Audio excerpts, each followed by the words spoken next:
अस्सलाम वालेकुम। इस वीडियो में हम सीखेंगे ज्योमेट्रिकल शेप में ऑर्गेनाइज की हुई रेजिस्टेंसेस के नेटवर्क में इक्विवेलेंट रेजिस्टेंस मालूम करना। तो पहली शेप देखिए, क्वेश्चन देखिए। A wire has resistance of 12 ohm. 12 ohm total resistance है इस वायर की जो अंडर डिस्कशन है। It is bent in the form of a circle. इसको सर्कल की शक्ल दे लिया गया है। अब मालूम क्या करना है, effective resistance between the two points on any diameter of circle. Diagram आप ड्रा कर लीजिए, इससे आसानी हो जाएगी। जब आप थोड़े एक्सपर्ट हो जाएंगे फिर उसके बगैर भी गुजारा हो जाया करेगा। Effective resistance between the two points on any diameter. आप सर्कल का डायमीटर ड्रा कीजिए। इस डायमीटर पे बिटवीन द टू पॉइंट्स, यहाँ पे आपने इन दो पॉइंट्स के दरमियान रेजिस्टेंस मालूम करना है।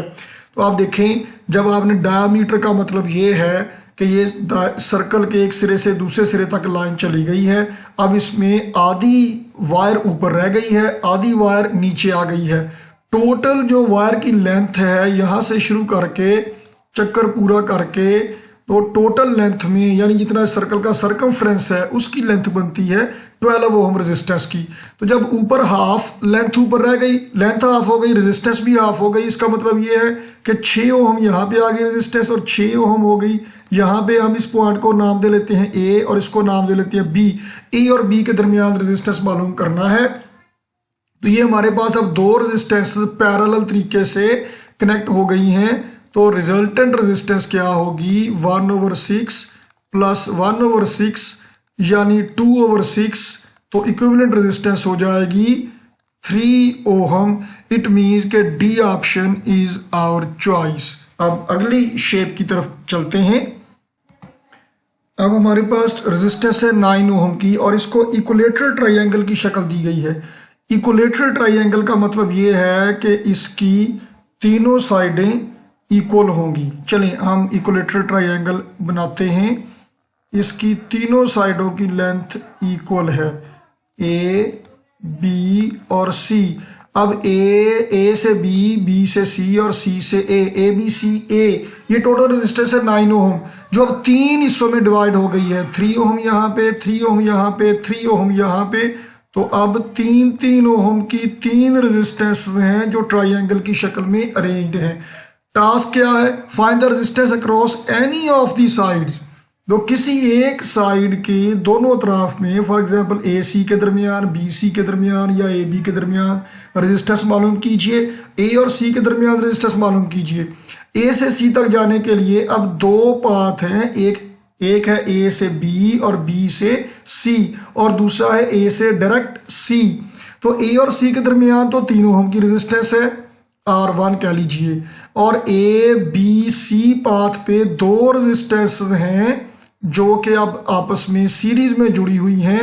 तो इस पाथ पे टोटल 6 ओहम की रेजिस्टेंस का सामना करना पड़ेगा करंट को। यानी हमारे पास अब दो रेजिस्टेंस हैं पैरेलल 6 ओहम और 3 ओहम की। तो इक्विवेलेंट रेजिस्टेंस कितनी होगी, 1/6 प्लस 1/3 यानी कि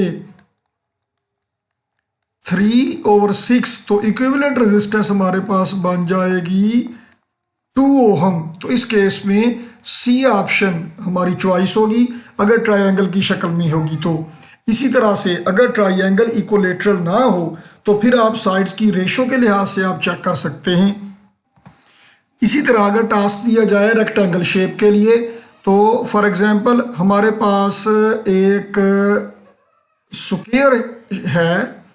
इस स्क्वायर की हर साइड की रेजिस्टेंस है R। या फॉर एग्जांपल अगर हमें कहा जाए 16 ओहम रेजिस्टेंस है और इसको स्क्वायर की शक्ल दे दी गई है, तो स्क्वायर का मतलब ये है कि हर साइड की रेजिस्टेंस 4 ओहम होगी। फिर आप उसके मुताबिक डील कर लेंगे। तो अब दो तरह से क्वेश्चन हो सकता है। या तो हमसे कहा जाएगा कि